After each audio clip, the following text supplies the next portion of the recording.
ओम कृष्णाय नमः। मैं डॉक्टर सुनील। हायर एजुकेशन को लेकर एक अपडेट है कि जो नियमावली बनाई गई थी उसको गजट कर दिया गया है। गजट का अर्थ है प्रकाशित कर दिया गया है। आप उसको देख सकते हैं, शासनादेश.com पर मिल जाएगी आपको पूरी नियमावली। 76 पेज में दी गई है, उसको पढ़ लीजिए। नियमावली के बारे में हम क्या बताएंगे, आप उसको पढ़ लेंगे, लेकिन हमको जो बताना है वो ये होता है कि नियोक्ता को मालिक समझा जाता है। नियोक्ता को मालिक समझा जाता है और नौकरी वाले को अधीनस्थ स्थिति में रखा जाता है। तो आप जब नियमावली पढ़ेंगे तो इस चीज़ को अच्छे से समझ लेंगे कि अध्यक्ष, सदस्य, सचिव और इन सब चीज़ों को क्या दिया गया है और जिनकी नियुक्ति होनी है उनको क्या मिलेगा।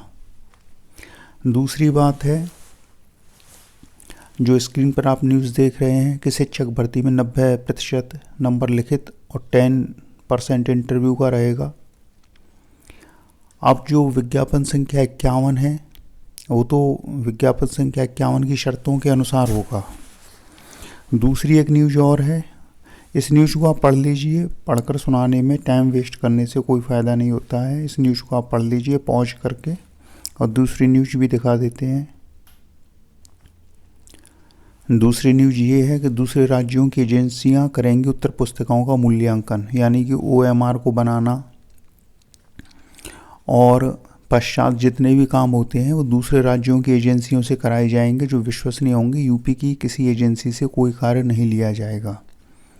तो ये वाला नियम तो विज्ञापन संख्या 51 पर लागू हो सकता है। अब अगर पेपर बन गए हैं तो उनके बारे में आयोग के अध्यक्ष जैसा निर्णय करेंगे वैसा होगा। फिलहाल अब आयोग एक कदम आगे बढ़ गया है, गजट हो गया है। अध्यक्ष और सदस्यों के विज्ञापन जारी कर दिए जाएंगे और उसके बाद उनकी नियुक्ति के साथ परीक्षा प्रक्रिया प्रारंभ हो जाएगी।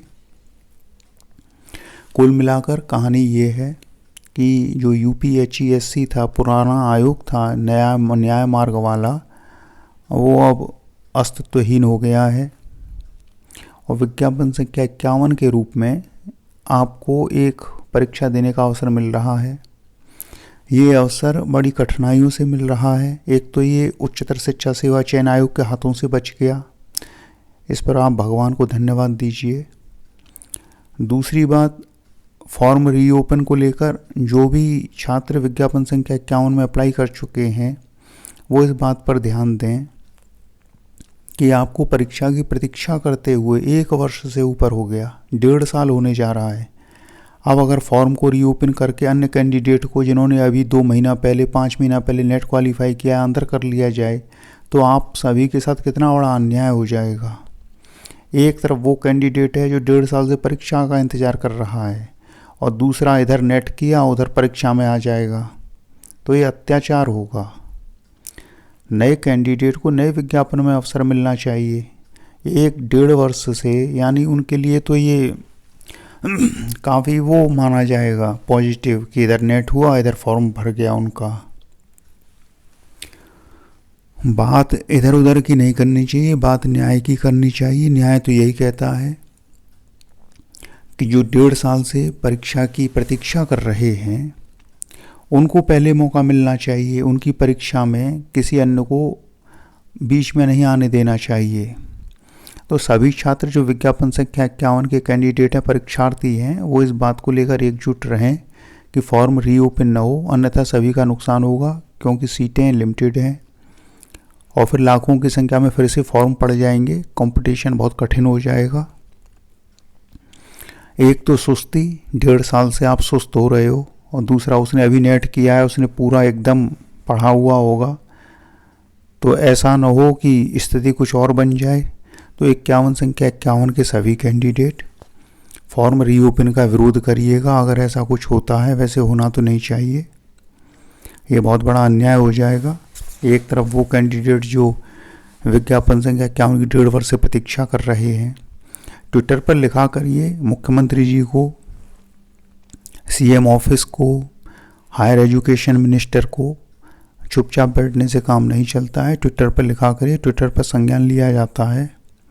चलिए फिर इसी के साथ अब ये गजट हो गया है। अब आगे आयोग अध्यक्ष सदस्य की नियुक्ति हो जाएगी, आयोग क्रियाशील हो जाएगा। और जो नियमावली है इसको आप शासनादेश.com पर जाकर पूरा डाउनलोड करके पढ़ लीजिए, 76 पेज है। तो चलिए इसी के साथ वीडियो समाप्त करते हैं। वीडियो को शेयर कर दीजिएगा क्योंकि इसमें विज्ञापन संख्या 51 के कैंडिडेट के हित की बात कही गई है। अगर फॉर्म रीओपन होगा तो उन सभी कैंडिडेट का नुकसान हो जाएगा जो 1.5 वर्ष से परीक्षा की प्रतीक्षा कर रहे हैं। चलिए फिर, ओम कृष्णाय नमः।